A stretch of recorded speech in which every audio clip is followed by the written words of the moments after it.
Season 2 of Opening Minds, Opening Hearts was made possible by a grant from the Trust for the Meditation Process, a charitable foundation encouraging meditation, mindfulness, and contemplative prayer. Welcome to Season 2 of the Contemplative Outreach podcast, Opening Minds, Opening Hearts.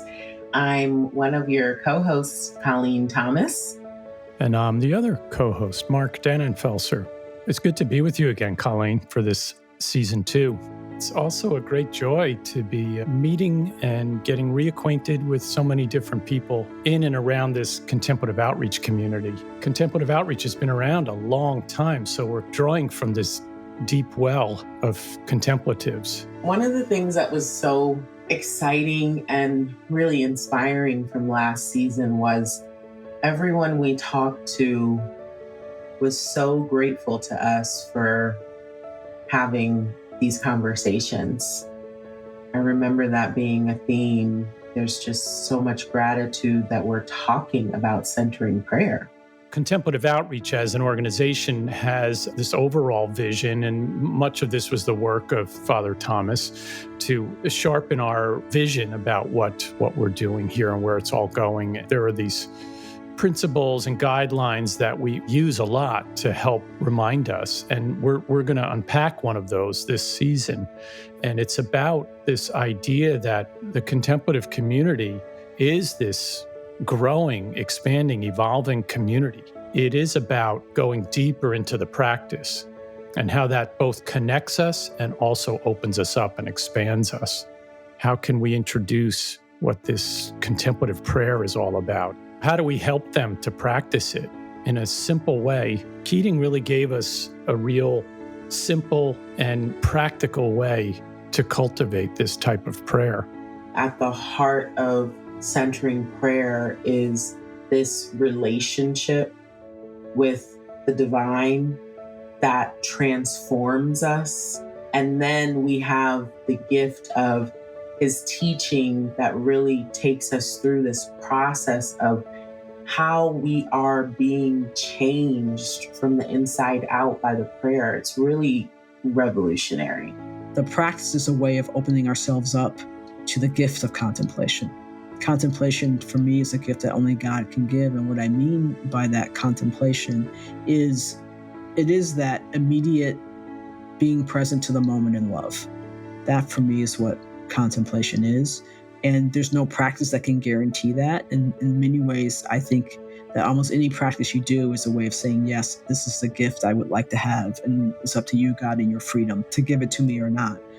There was a deep spiritual hunger that the Christian church was not responding to because the tradition of contemplative prayer had remained closed within monastery walls. I knew nothing about Thomas Keating, nothing about the contemplative tradition, and nothing about meditation. And I sat in his teaching that evening, and it was just a grace-filled moment. I really took to the teaching and to the practice like a bee to honey. It was salve for my soul. And Father Thomas opened the door of the monastery to the common world, essentially, and in a way packaged ancient prayer tradition that looks and acts very much like Eastern forms of meditation and called it centering prayer. He spoke universal truths using Catholic language or using Christian language, that he was using the language of the tradition to speak universal, the big truth. So small truth and big truth. And so Thomas Keating, I believe, was doing this in his own way.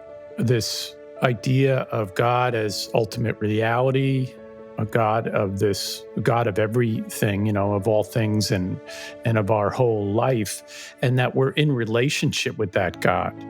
God is not some distant thing, but is as close as our own being, our own breath. And so wisdom practices are really in service of helping us tune into that heart and be able to see and know from there. And centering prayer is such a a particular practice in surrender, centering prayer, or any good wisdom practice helps us see that it's just really not about ourselves, right? But it isn't not about ourselves. We ourselves in a relational field. We are in relationship to everything. And I think the collectives help us to notice that and to recognize that and to come into coherence with that and then find our place in that whole. The changing needs is particularly important for contemplative outreach right now, approaching 40 years of its existence in the world. Perhaps contemplative outreach who is maybe in the final stages of grief at the loss of Father Thomas Keating. And so we're really exploring in this movement, who do we want to invite into our community right now of contemplative outreach who may not be as present as we would like to be. And this was important to Father Thomas too. And when you read the principles and the guidelines, it's very clear that Father Thomas was deeply, deeply invested in sharing the prayer with everyone, including people of different faith traditions, including people who care for the marginalized and the oppressed. You don't need to be a Christian to practice centering prayer. Mindfulness was born out of Buddhism, and you don't have to be Buddhist to practice mindfulness. Each of us are being mindful now as we sit and talk and listen to one another. Yoga, born out of the Hindu tradition, but you don't have to be Hindu to practice. And centering prayer, born out of the Christian contemplative tradition, but you don't have to be Christian to practice because it is a non-conceptual practice. We're going to talk with guests about how does the prayer impact their relationships in inter-spiritual and interfaith communities?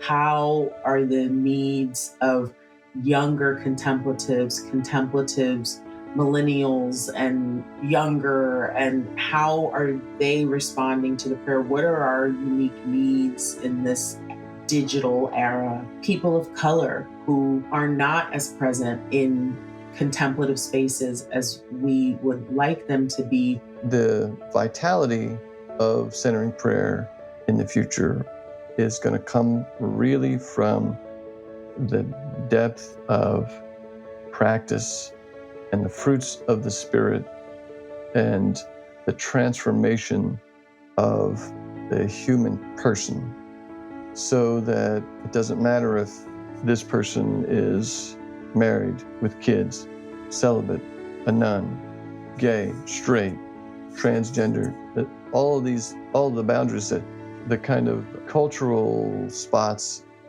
not as essential as the actual living practice and the living spirit that is overflowing through the person. That's the vitality, I think, of the future.